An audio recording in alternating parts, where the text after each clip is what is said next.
Chair. The committee has provided a transcript. I think the easiest way to identify the words is by identifying the lines in the transcript, which I think should be sufficient for our purposes. So on page 51 of the committee transcript, beginning with line 1205 and continuing down through line 1224, and then on the following page, beginning with line 1239, and continuing through line 1242.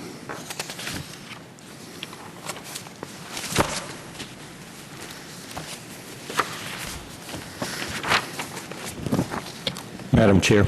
I would recognize the gentleman from North Carolina and ask if he wishes to ask unanimous consent to withdraw those words. I do ask unanimous consent to withdraw the words identified by Mr. Cannon. Madam Chair, reserving the right to object.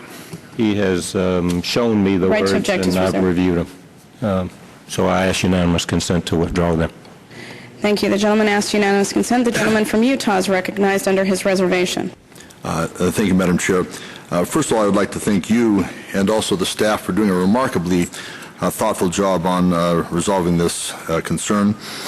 Let me say that I really appreciate the passion of Mr. Watt, who's been a dear friend. We've worked together on many, many issues, including protecting voice over internet protocol or voice on net from regulation. I think he is actually the father of the fact that we can do internet telephony without regulation, and that through the committee, where as ranking member he had the courage to bring an amendment, and so I reluctantly objected to his words the other day and appreciate him as a person. This is an issue that has encouraged a great deal of passion, and I understand that.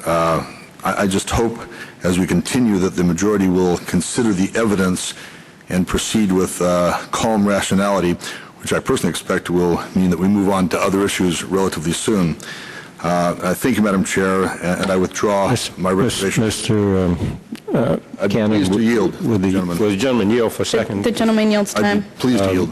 I just wanted to say a few words, if it's okay with the gentleman. Certainly.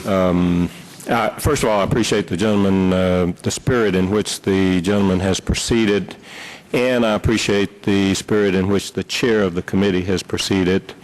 I operated in a legal framework for 22 years before I came to this committee, and there are certain rules that applied there, and I've been in this context for 15 years, and there are certain rules of process that apply here. Once I became aware that the parliamentarian had decided that, had ruled or found that the words I used were unparliamentary, I certainly didn't hesitate to seek to withdraw those words. There is one byproduct of this that I wanted to comment on and actually apologize for, because some people have interpreted what I said, although having reviewed the words that I said, I never said what people have interpreted it as. Some people have interpreted what I said to be that I said that the President of the United States was a liar. I want to make it clear that that is not in the transcript.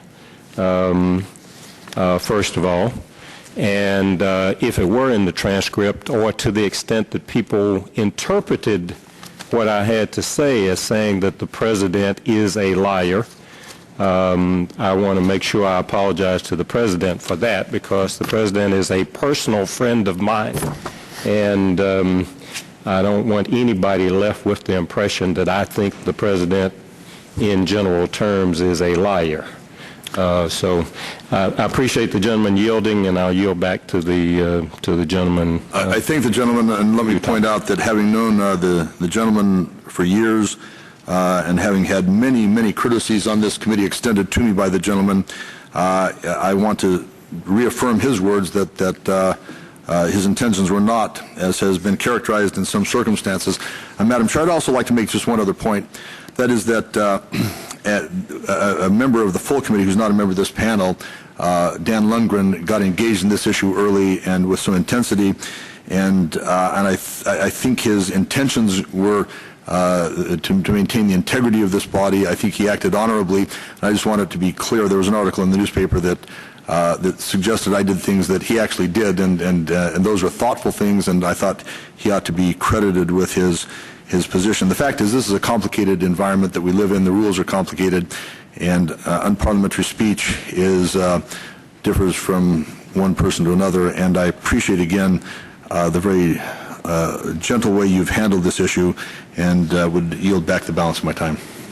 I thank the gentleman, and I thank the gentleman from North Carolina also for his thoughtful remarks. Hearing no objection, the words of the gentleman from North Carolina that the gentleman from Utah has identified are withdrawn, and without objection, those words are struck from the transcript and the record.